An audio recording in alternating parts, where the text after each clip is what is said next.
It was homecoming weekend in Newberry, and our cameras were there to catch all the festivities, as well as the game against Limestone. We've got full coverage. We'll meet a very special woman who is Coach Todd Knight's biggest fan. And current students take on the alumni in a special basketball game. We've got all the fun. All that and the latest scores and highlights just ahead on Wolves Weekly.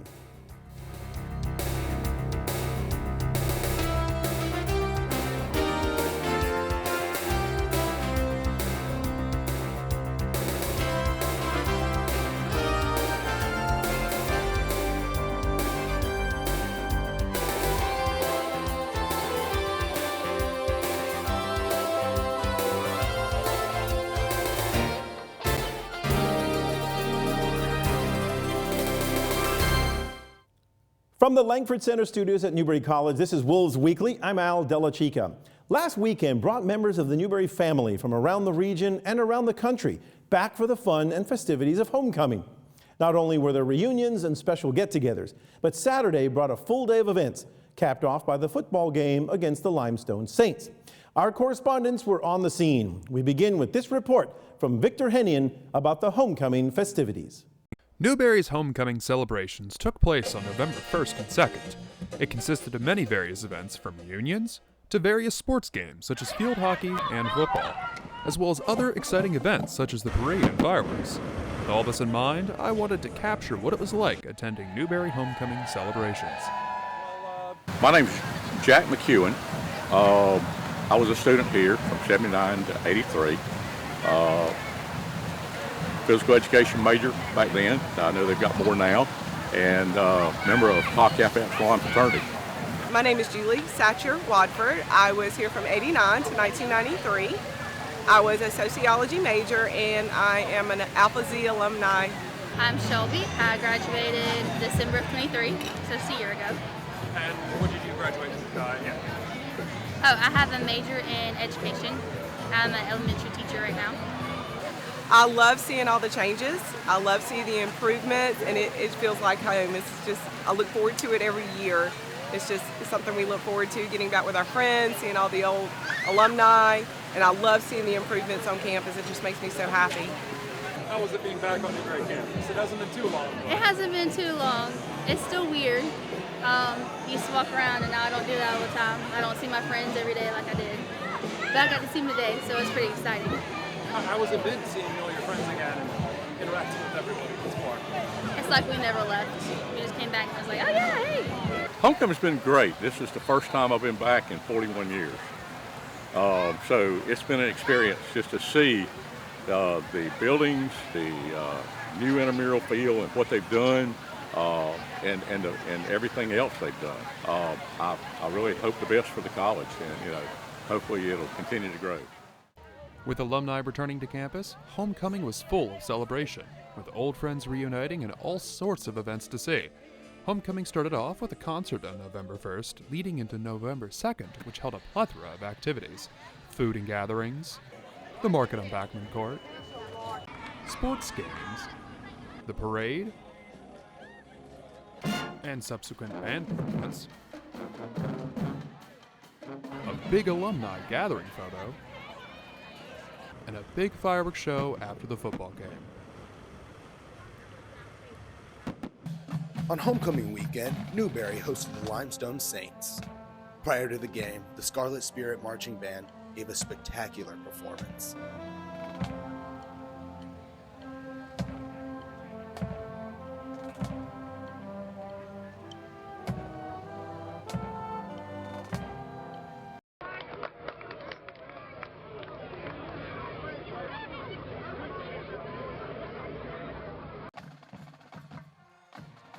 The Wolves were hoping to keep a two-game winning streak alive.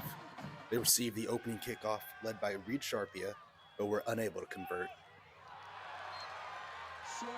On the opening series for the Saints, quarterback Dustin Nola threw an interception to Kashawn Glover.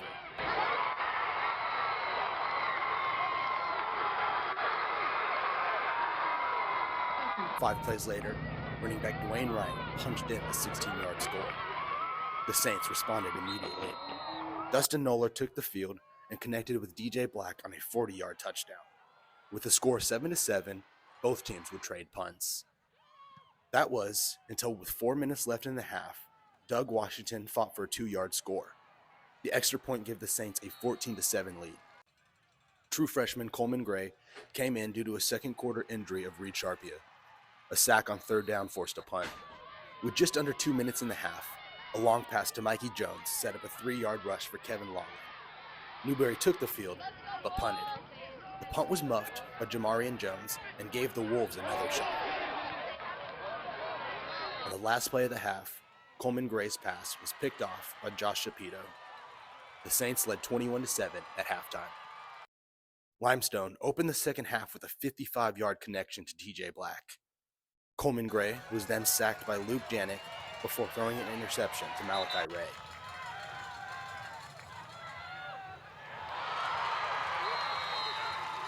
Seven plays later, the Saints saw the end zone again on a 36-yard pass to Mikey Jones. At this point, wide receiver Ja'Cory Martin came in to play quarterback for the Wolves. He rushed for 11 yards and threw for 9 before the Wolves gave the ball back. From here, both teams traded punts. With less than 6 minutes left in the game, Ja'Cory Martin broke loose for a 42-yard score. The extra point made the game 34-14. This would be the final score. The Wolves take on Wingate next week, and we'll have that report. Paul C. Fisher, NCTV.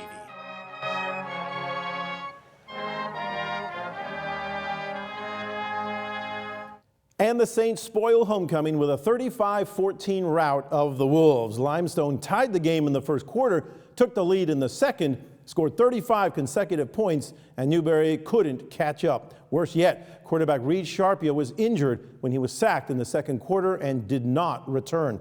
The Wolves are now 3-5 on the season and have 2 games remaining. Next weekend, they'll head to Wingate to face the Bulldogs, and we'll have more on that later in the program. Wolves Weekly will continue in a moment. Mom was always organized, but she started forgetting to pay her bills on time. And she'd buy the same gifts over and over. Telling the girls about my Alzheimer's diagnosis was really hard. At first we had our cries, but then we were like, okay, let's make a plan. Early detection gave us time to adapt together. It's so important for you to think about what you can do and making the most of what you have. If you or your family are noticing changes, it could be Alzheimer's. Talk about seeing a doctor together. Hey, boss. Okay? I said I'm fine.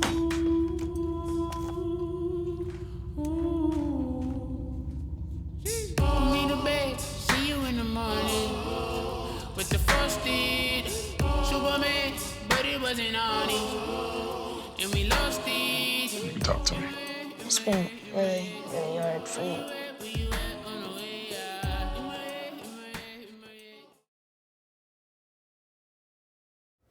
Welcome back to Wolves Weekly. I'm Paul C. Fisher.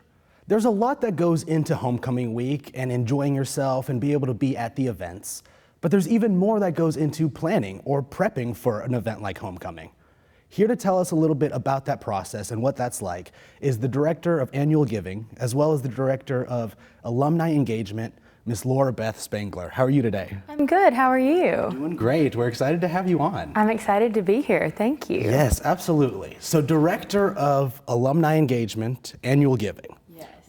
Describe to us kind of what that means and kind of what goes into your day-to-day role. Well, the fun thing about my role is every day is different. I work under the Institutional Advancement umbrella. So basically everything we do is geared towards that, to advancing our institution. So through annual giving, I work with our alumni and what we like to call the big Newberry College family, and just encouraging them to think of their alma mater and this beloved college as a nonprofit. It is a philanthropy. So giving to your alma mater is a good way to give back and help the students that are currently there, give them more opportunities. We do fundraising for our new buildings on campus, scholarships, to just day-to-day things like keeping the lights on and programs like this. So that is the annual giving side, encouraging people to give back to the college. The alumni engagement is the fun way of just getting everyone together. We all have such fond memories of Newberry College, whether you're a student or from the community or just a fan. And so my job is to get us together, whether that be at homecoming or different regional events.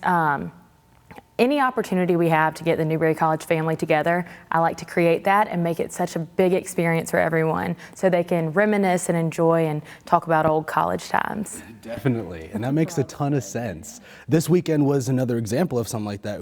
Homecoming was huge. We had a really good turnout and a whole lot of alumni showed up. But what kind of goes into putting on something like that? Goodness, so it is a lot of preparation work. Gets heavier towards the fall, obviously, but it's a year-round job to plan homecoming. Last year during homecoming weekend, I made some connections that got us our band for Rock the Quad this year. So planning for this year's homecoming started during homecoming weekend last year, and this morning my first thing on my calendar was, all right, let's start next year. So it is a lot of back-end work. It's a lot of collaboration with different departments on campus. Everyone looks forward to this weekend, our alumni, our faculty, staff, students. So we try to make it as enjoyable as possible for everyone.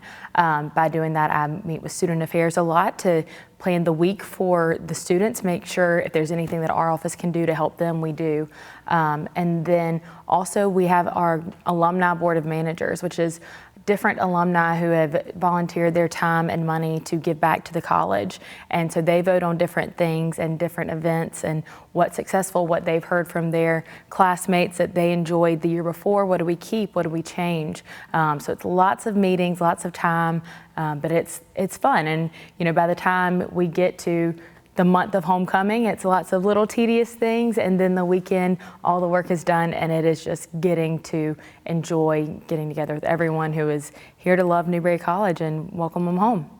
Okay, I get that. And you talked a lot just kind of about the process. It starts even last year before homecoming is even thought of for the year before. But that's just kind of on the planning side of things. I know you do a lot in terms of fundraising. Yes. What would you say is your biggest challenge just on the alumni engagement side of things? I think it's just reminding people that a gift to your alma mater and to Newberry College is a philanthropic gift. I think sometimes philanthropy gets lost in the mix of things. Everyone gives to their church or other things, but a gift to Newberry College is just as important. This is a place where you come and you live, and for 4 years you make your lifelong friends, and you got to give back and help make that same experience possible for students now and students to come. There's many ways to do that, and our office is here to help, kind of find what interests you, whether that's giving back to the communications program or to athletics, or I was a history major, so to the history program. There are many ways you can give back to the college. That's so true, and it really is so important. Thank you for that, really. We have been just talking about homecoming, kind of what it takes to pull homecoming off, as well as different ways to be able to give back to Newberry College and to any of your alum. Wolves Weekly will be back in just a moment. Life doesn't always give you time to change the outcome. Prediabetes does. 1 in 3 adults has prediabetes, but with early diagnosis, prediabetes can be reversed. And you can change the outcome. Take the 1-minute prediabetes risk test today. Go to doihaveprediabetes.org. Food isn't just fuel to live, it's fuel to grow. My family relied on public assistance to help provide meals for us. These meals fueled my involvement in theater and the arts as a child, which fostered my love for acting. The Feeding America network of food banks helps millions of people put food on the table. When people are fed, futures are nourished. Join the movement to end hunger, and together we can open endless possibilities for people to thrive. Visit feedingamerica.org/actnow. NCTV, Newberry. No matter what you do in life and no matter how high you climb, you can't be a success without having people who believe in you, who encourage you to keep going, even when the odds seem long. It's true not just for students in their difficult moments, but even for someone like Newberry head football coach Todd Knight. Producers Cornelia Rutkowska and Sullivan Hooper introduce us to a special woman who has always been Coach Knight's biggest champion. Becky Knight is the loving sister of Todd Knight, who is the head football coach at Newberry College. Regardless of the outcomes of the games, you can always find her cheering on her little brother from the stands. Ever since I can remember 3rd, 4th grade, she was at everything. Mom and Dad worked, obviously, this was a long time ago, to support the family. So she kind of driving me back and forth, that kind of thing, because Mom was at work. And she, to my knowledge, I don't think she's ever missed a game.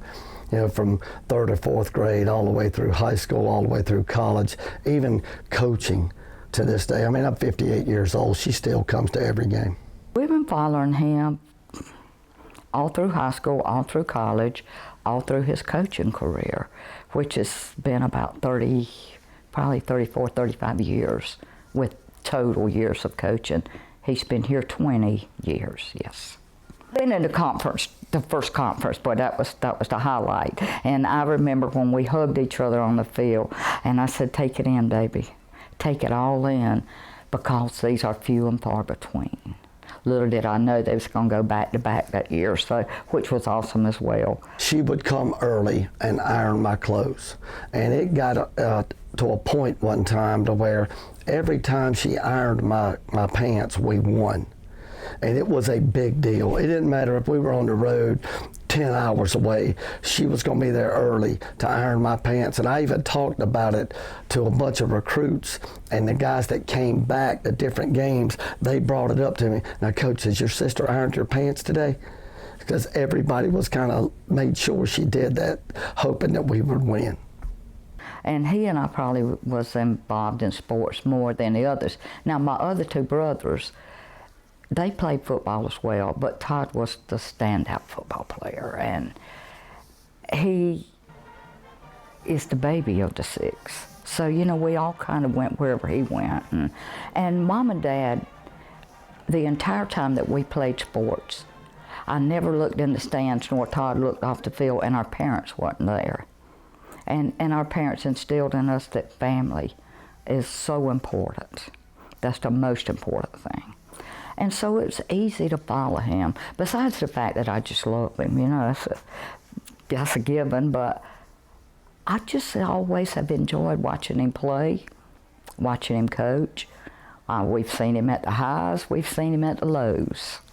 And when Todd first started playing in the 4th grade, I brought him his first pair of little black cleats.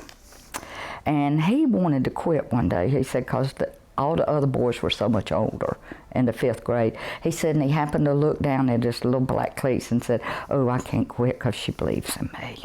Every time I would think about quitting, walking away, I would look down and see those black cleats and say, I can't because she bought me these cleats, I can't quit football.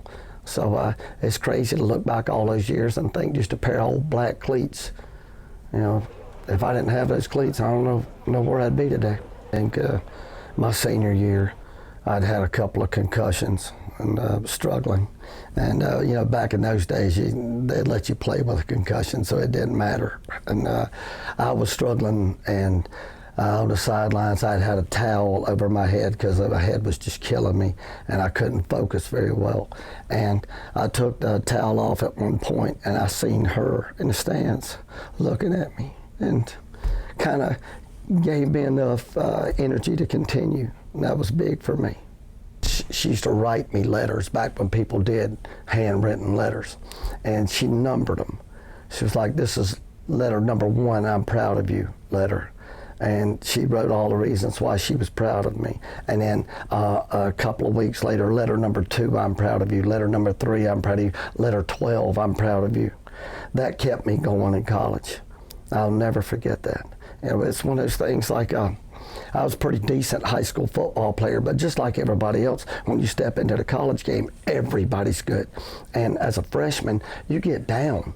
That's tough. I talk about this with our kids all the time. Making it through that first year is the toughest year. If I wouldn't have had those handwritten letters, I'm not sure I'd be here right now.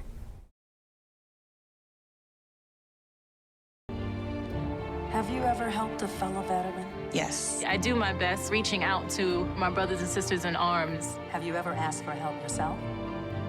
Most of us, we're not gonna admit that we need to help. You don't have someone to kind of help you guide those thoughts. It can be really bad.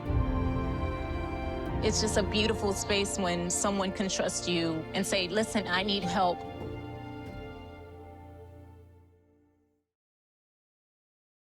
Welcome back to Wolves Weekly. I'm Al Della Chica along with Sullivan Hooper this week. And now let's get to the scoreboard and get you caught up with all the action that took place over the past week. In field hockey, a 4-3 win over Converse at Setzler Field on Saturday in the final regular season game clinched a tie with Limestone atop the conference standings. Because the Wolves defeated the Saints back on September 10th, the Wolves will be the #1 seed in the South Atlantic Conference tournament. The quarterfinals began this past Monday, but the Wolves and Saints received byes into the next round. The semifinals will be held on Friday at Setzler Field, and the final will be on Sunday, November 10th. This is the first conference title for the field hockey program that began back in 2013. And the team set a new record with 15 wins this season, surpassing last year's total of 14. Tamsin Bangert, the standout junior who leads the team in career goals, assists, and points, eclipsed the 100-point mark for her career in the second half of the game, finishing with 101 points. In women's soccer, the team faced off against conference leader Catawba at the Smith Road Complex on Saturday, dropping a 6-0 contest. The Wolves are still .500 for the season with an overall record of 6-5-4. They finished up the season on the road this week with the match at Anderson. For the men, they also lost to Catawba on Saturday 3-1, and they sit 9th place tie in the conference standings with Carson Newman. But there's still a chance that they can make postseason by winning at Anderson this week and hoping for a loss by Carson Newman and Wingate. The top 8 teams will make the playoff tournament, which begins on November 9th. And in volleyball, the Wolves defeated Limestone this past Friday 3-0 on senior night. The win means that the team has won 3 out of their last 4 matches and are tied with UVA-Wise for 8th place in the conference. The top 8 teams advance to the postseason tournament, which begins on November 19th. The Wolves will travel to Greenville, Tennessee on Friday to take on Tusculum in a crucial conference matchup. And the brand new women's wrestling team saw their first action in the program's history this past Saturday at the Mount Olive Open. Emily Mejia Marinas and Aviana Velarde both placed in the tournament with Marinas making it all the way to the consolation final, where she lost to finish 4th overall, while Velarde made it to the quarterfinals before bowing out. She finished 5th in her weight class. The team will travel to Lincoln Memorial this week for a dual match. And during last weekend's homecoming activities, some Newberry alums took on some of the current students in a game of basketball. Caleb Barr was there and filed this report. Newberry College held their homecoming this weekend. Spending time with one another, they had games, parades, and much more. One of the main events was a basketball game between the alumni of Newberry College and current students, some basketball players, but many not. This was a friendly competition, but students loved the thrill of fighting their former friends and faculty, and they were met with a mean set of alumni who came with a strong set of players. JJ Jackson. Bryson Woodruff. I'm a sophomore. The fall of 21. How'd you feel after that game? I felt like I got fouled on that last layup attempt, but it is what it is. Tired. I'm exhausted, but it was fun. What was your favorite part about the game? Blocking shots and double overtime. I guess just competing. I like playing basketball, so. This event took place on Friday at 9 p.m. The turnout was great with many people coming to watch. While the students and alumni both played a fantastic game of basketball, going into double overtime, the alumni officially took the game, 81-75. Newberry has this alumni or faculty versus student game every year. Be on the lookout around this time next year for an update on this school tradition. Caleb Barr, NCTV. And the South Carolina Army National Guard players of the week are volleyball right side hitter Samantha Schaefer and football wide receiver Rico Dorsey Jr. Schaefer, in her third season at Newberry, led the Wolves to a 2-1 win, including 2 league road wins at Limestone and Coker. Dorsey had 3 catches and a score in a Newberry's 41-25 win over Barton 2 weeks ago and played key roles in 2 other scores during the game. You can find out more about the players of the week and more about Newberry College athletics at newberrywolves.com. And next weekend, the Wolves play the next to last game of the season as they head to North Carolina to take on the Wingate Bulldogs. Over 34 meetups since 1988, Newberry and Wingate have split the series at 17 wins each. Newberry lost last year's game 21-17.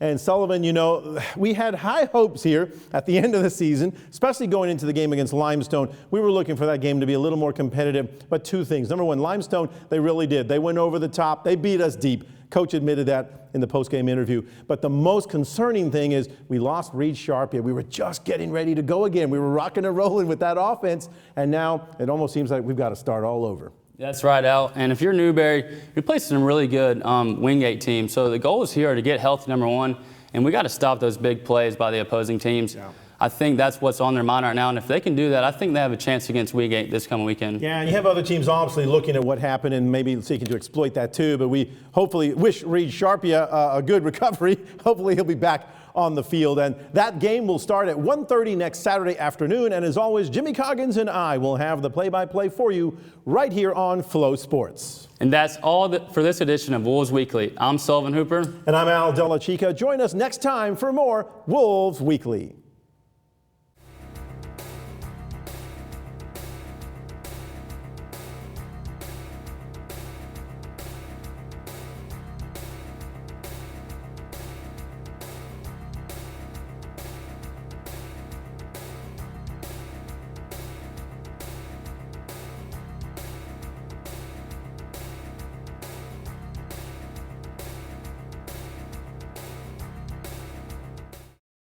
Keep up to date on the latest in Newberry College athletics with Wolves Weekly, available on Flow Sports and produced by NCTV Newberry.